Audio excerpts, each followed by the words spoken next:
The Dream Unfinished is an activist orchestra. It was founded in 2015, and its mission is to use classical music as a platform to engage audiences in dialogue surrounding social and racial justice. Past seasons have focused on themes such as police brutality, the school-to-prison pipeline, the Say Her Name movement, and most recently we've centered on immigration with our season entitled Sanctuary. It featured artists such as Vijay Iyer and Jennifer Koh, and also included guest speakers such as Ravi Ragbir, Fahad Ahmed, and other critical leaders in the worlds of immigration and social justice. The most important thing that I think sort of superseded all the other steps was just to build a team, because this is not work that can be done by any one person. And so, gathering people like Ashley and like James Blashley and like John McLaughlin Williams, who were our conductors in our first seasons, then reaching out to collaborators both on the artistic end and in the worlds of social justice. It's really building that team that's most critical. And then for that very first season, then as we were building the team, we were also building the program. And we thought that it was crucial that the program be reflective of the issues that we were trying to address, which is why it was in many ways a non-traditional classical music concert that featured mostly Black composers. I was very fortunate in that first year to be able to work with Ashley and wrangle her into the project that is The Dream Unfinished. And why don't you talk about how you sort of grabbed me that one night? That sounds about right. So as mentioned, I played in that very first concert, and as a harpist, I didn't play every piece, and so I was actually able to sit in the audience for a good portion of that program. And I was struck by a couple of things. First, just how impactful the programming itself was, how powerful the music seemed to flow together and to give and send a message beyond what I had expected.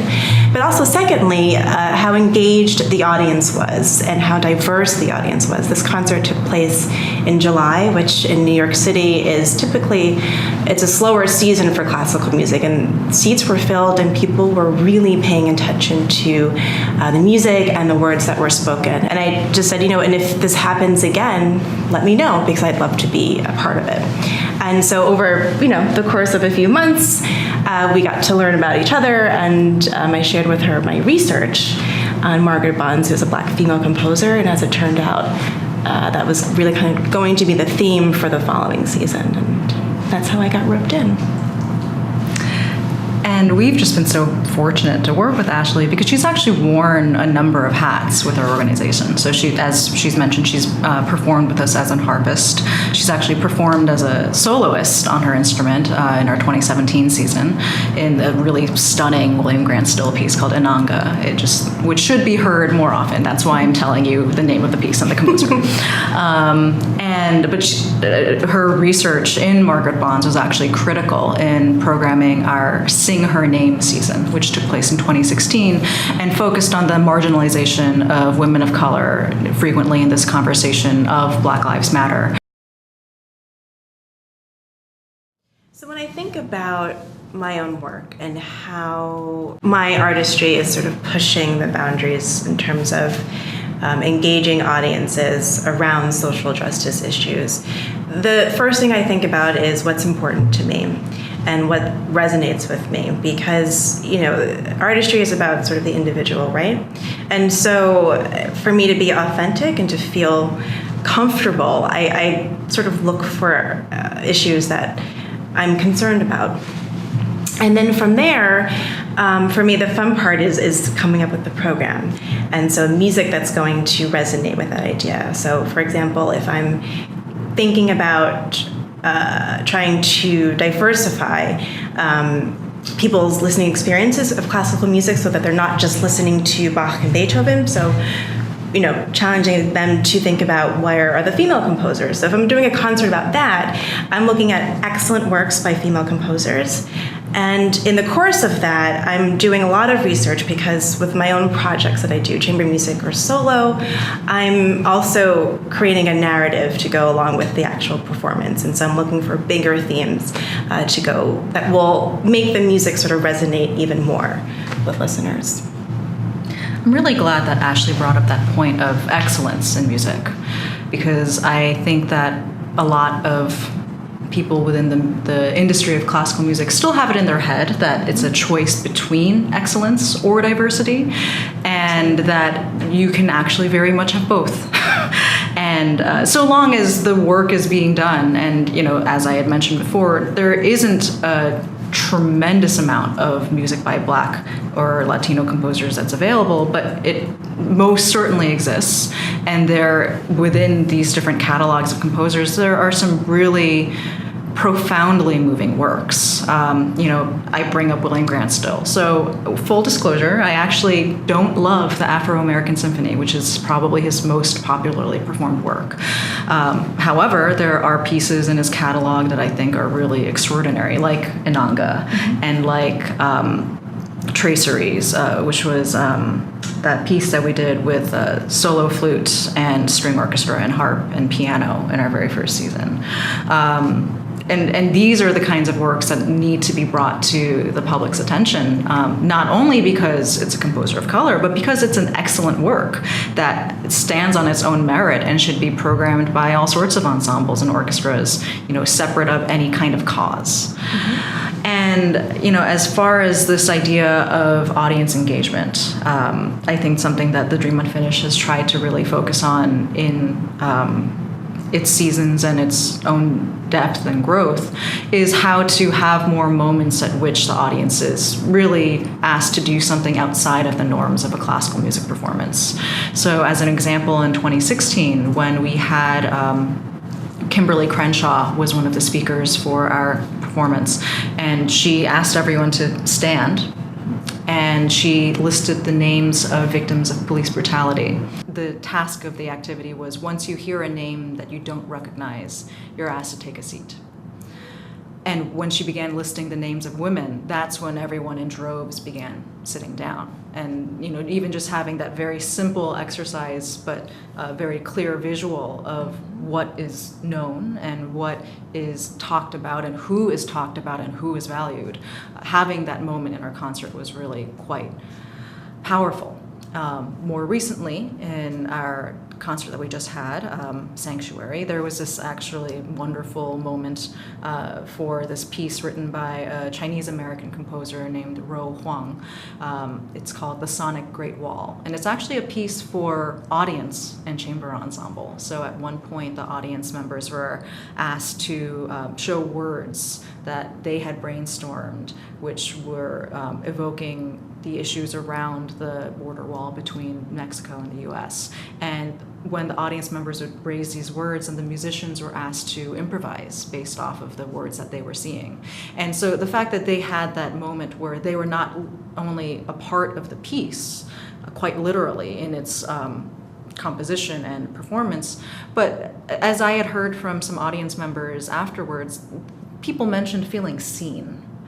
They mentioned the fact that the word that they created and then hearing how the musicians would respond and react to that, that's something that we're thinking about more, and just trying to make sure that within every concert and every performance that we have, that there are these moments where that wall between the audience and the performers is really sort of taken away, so that there's this interpersonal moment that takes place. And what I loved about that particular moment at that concert, because I was in the audience with my mother and a colleague of mine, is that we had to work in teams, mm-hmm. Groups of 2 or 3, and so we were discussing things. And so not only was there a greater sort of connection with the musicians, but also with the audience members who were seated next to you. And I thought that was really a unique but much needed sort of moment for a concert of this on this particular subject.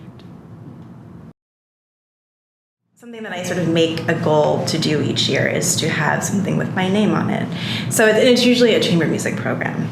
And so, but what I mean by that is that I'm choosing the program, I'm choosing musicians, I'm choosing the venue, and if I don't make any money off it, that's fine. But really about each season, I'm like, what am I going to say as an artist, sort of free of other obligations. And so when I'm thinking about that particular program, the first thing I'm thinking about is sort of what's the theme? What am I thinking about? What's on my mind? What research do I want to do this year? The second thing is who is my audience, and how can my audience sort of be different than the types of audiences that I tend to play for.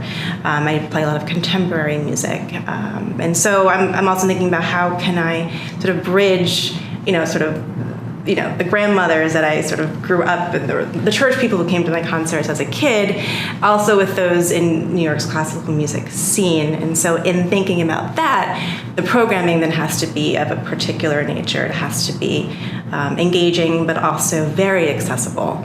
And so those are really kind of the big issues that I think about in terms of programming for my own projects. For the Dream Unfinished, basically the model that we follow from season to season is that we select a theme, a social justice theme, and then it's that theme that dictates all the artistic programming as well as the selection of all speakers that are involved. And also the panel discussions that may take place during chamber concerts leading up to our headline performance. And as far as how that, so that's the basic skeleton, but how that has been executed has been very different from season to season. So, Sing Her Name, which we had mentioned earlier, was a little more straightforward.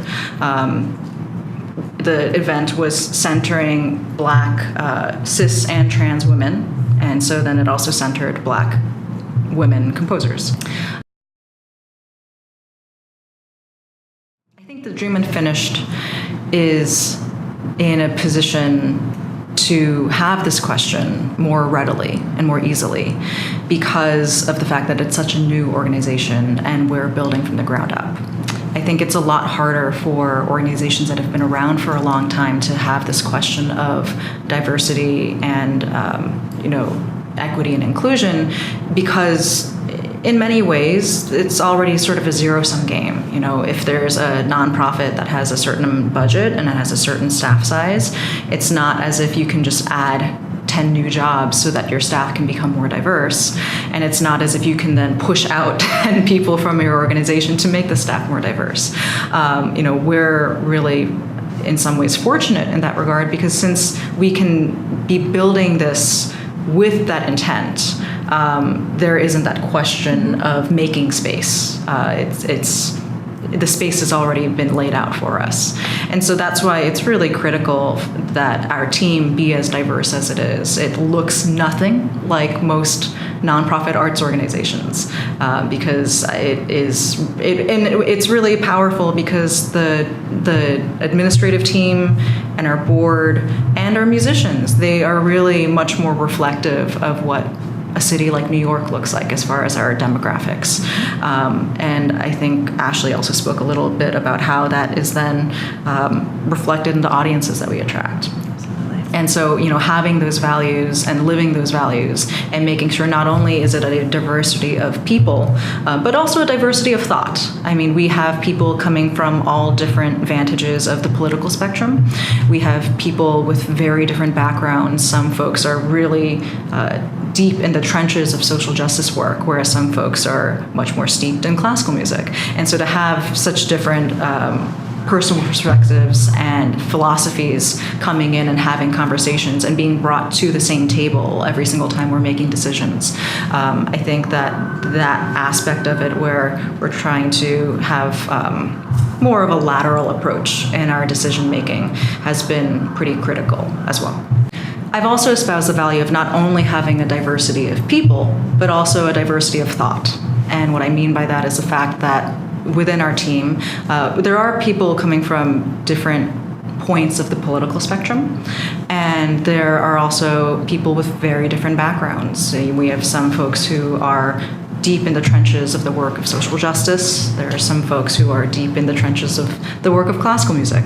And kind of everywhere in between. And so the fact that we bring all of these different expertises and interests and knowledge to the table every time we're making critical decisions, I think is one of the ways in which the Dream Unfinished has been able to design programming as compelling and unique as it has. If there's anything that presenters or other artists could learn from a model like the Dream Unfinished, what I would suggest first and foremost is to just make sure that if there are any stakeholders that you identify, to involve them in conversations early, and to make sure that it's in a way that's genuine, where you're not trying to work with this organization only for this one thing, for this one holiday, in a way that can feel quite tokenizing. Instead, to really reach out with an open hand and to acknowledge the fact that you're asking to be invited into a space more often than not, and to really approach that with a sense of wanting to create a relationship, and hopefully a long-term relationship, so that this can be a collaboration that's revisited and built upon rather than just these one-offs. I think that is something that has been the organic way in which the Dream Unfinished grew from a very small band of folks to now an organization that has approximately 10 volunteer staff members and a board of 12, and continues to grow from season to season. So if there was anything that folks can package from what we've done, it would be to really have this open mind about cultivating collaborations and partnerships for the long term.